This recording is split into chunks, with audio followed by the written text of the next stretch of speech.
Hello students, good morning.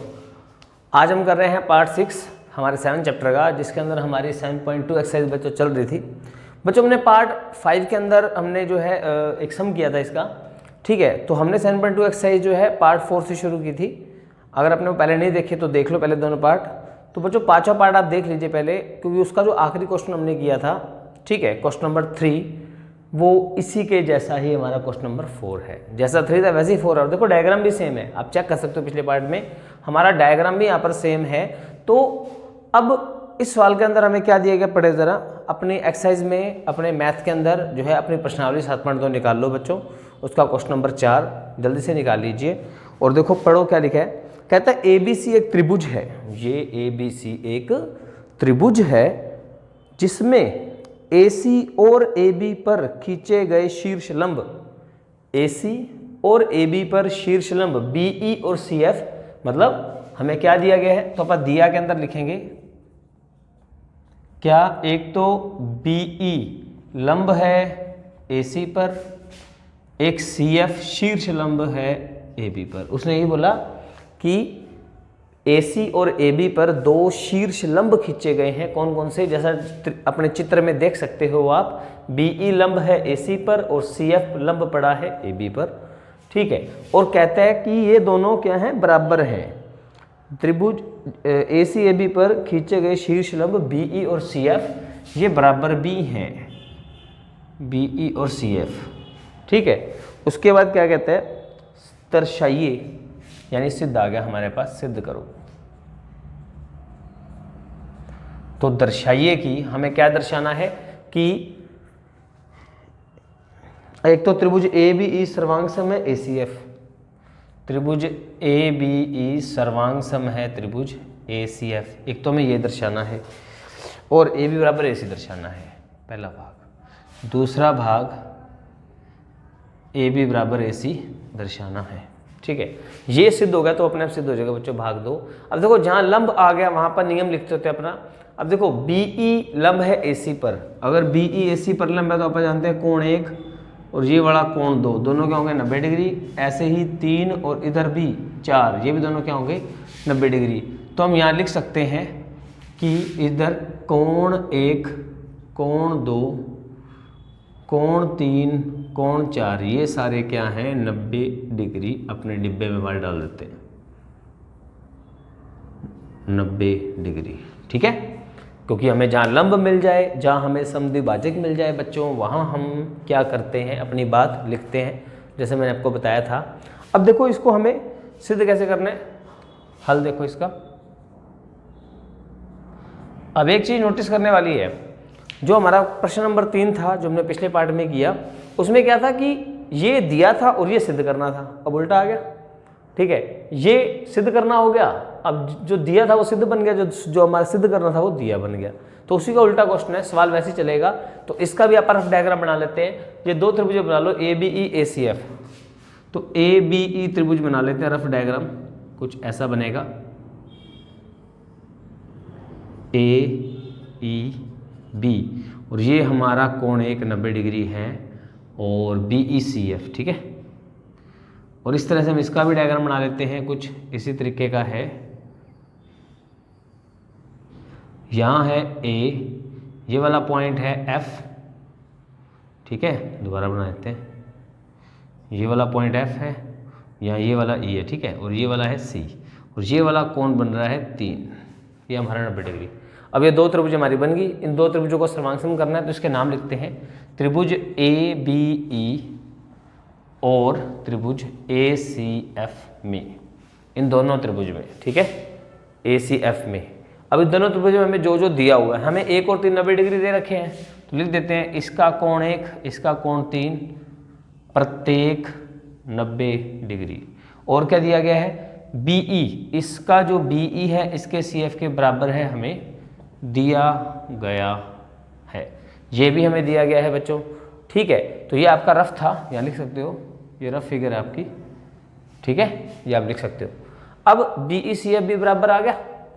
अब दी गई बातें खत्म, तो आप क्या ढूंढते हैं, जो दोनों त्रिभुजों में है कॉमन। पिछले सवाल की तरह इसमें भी A कॉमन आ गया, ये वाला कॉमन है, इसका नाम रख लेते हैं कोण 5।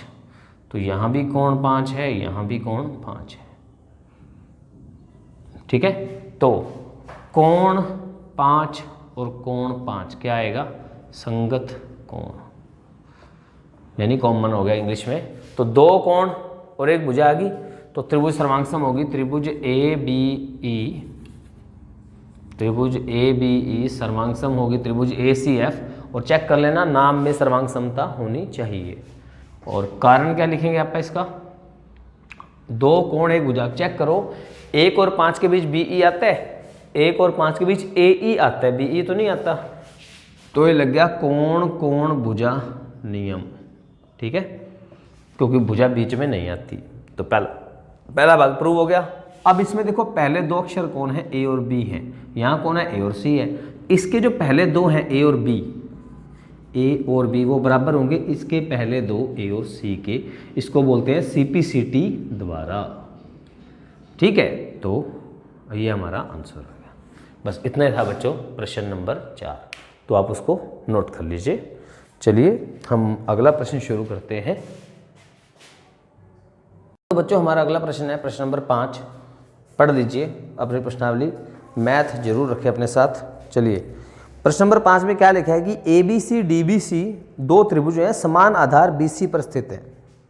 तो ABC DBC, देखो ये BC है जो दोनों के बीच में है और कॉमन भी है।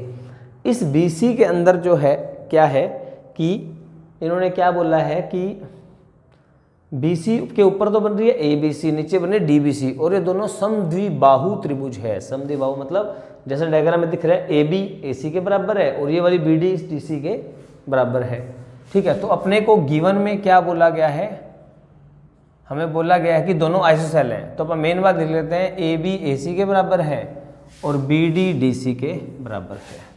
ठीक है, ये अपन दिया है के अंदर लिखते होते हैं, दिया है। ठीक है, तो दिया है के अंदर अपन लिख दिया और हमें दर्शाना है, दर्शाएं यानी सिद्ध करो। और सिद्ध क्या करना है? कोण ABD बराबर है कोण ACD के। अब यहां पर ABD कोण देखो कहाँ है चित्र में? ABD का मतलब है AB और AD के बीच ये वाला कोण। देखो इसके अंदर दो कोण बन रहे हैं, एक तो ये वाला कोण बन रहा है, ये वाला कोण बन रहा है, लेकिन अपने को सारा लेना है ऐसे। और ये सारा कोण है कौन सा? कोण B है। ये सारा कोण B हमें सिद्ध करना है सारे कोण C पे। यहाँ भी दो कोण बन तो रहे हैं, लेकिन अपने को ये वाला चाहिए ऐसे। इसको थोड़ा बड़ा कर देते हैं। ठीक है, ऐसे। तो हमें चाहिए पूरा बड़ा कोण B और हमें छोटे छोटे कोण दे रखे हैं। हल देखो, इसका हल बहुत छोटा सा है, हमें कोण ही चाहिए कर ले। तो अब हमें एक ही त्रिभुज के अंदर कोण आ गए। अब ध्यान से देखो, अगर आपका ये त्रिभुज लेते ABC, अगर मैं रफ डायग्राम बनाऊं तो ये रहा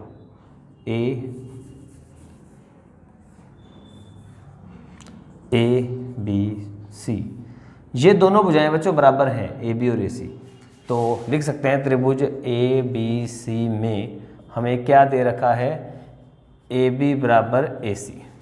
तो इसके पैर वाला कोण, ये वाला कोण नाम रख लेते हैं 1 और इसका नाम रख लेते हैं 2। तो ये वाला कोण 1 और ये वाला कोण 2, ये भी क्या हो जाएंगे? बराबर। तो कोण 1 बराबर कोण 2, कारण कोण है ये भुजाओं के सामने थे, तो क्या बोलेंगे? समान भुजाओं के सम्मुख कोण। समान भुजाओं के सम्मुख कोण हमारी कौन सी प्रॉपर्टी थी? ये चौथी प्रॉपर्टी। ठीक है, समीकरण 1। अब आ जाओ नीचे वाले त्रिभुज में। ठीक है, तो उसका रफ डायग्राम बना लेते हैं ऐसे। ये है DBC। ये दो भुजाएं भी बराबर दे रखी हैं बच्चों, तो इसका मतलब ये वाला 3 और ये वाला 4। 3, 1 मिनट, कोण 3 और कोण 4, ये भी क्या हो जाएंगे? बराबर हो जाएंगे। तो कह सकते हैं त्रिभुज DBC में हमें क्या दे रखा था? BD बराबर है सी डी।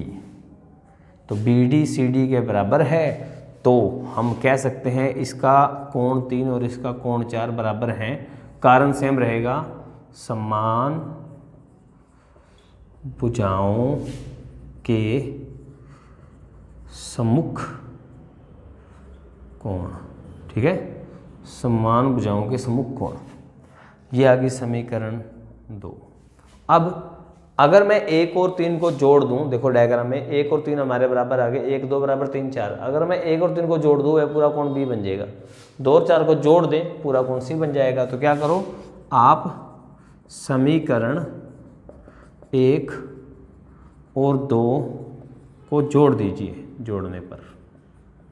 ठीक है, तो इसका मतलब अब देखो ये बराबर का निशान है, ये भी, तो 1 और 3 दोनों बराबर के लेफ्ट में है, ये राइट में है। कोण 2 और कोण 4, तो 1 और 3 मिलके बना रहे हैं पूरा कोण बी, ये बना रहे हैं पूरा कोण सी। आंसर यही हमें सिद्ध करना था। तो इसमें सर्वांग समता का नियम नहीं लगा, हमारे चौथे नियम से काम चल गया। तो आप इसको नोट कर लो। तो आज के इस पार्ट 6 के अंदर बच्चों इतना ही। ठीक है, और मेरे इस तरफ आपको बाकी पार्ट्स मिल जाएंगे इस चैप्टर के, और इस तरफ चैनल को सब्सक्राइब कर सकते हो आप। थैंक यू बच्चों।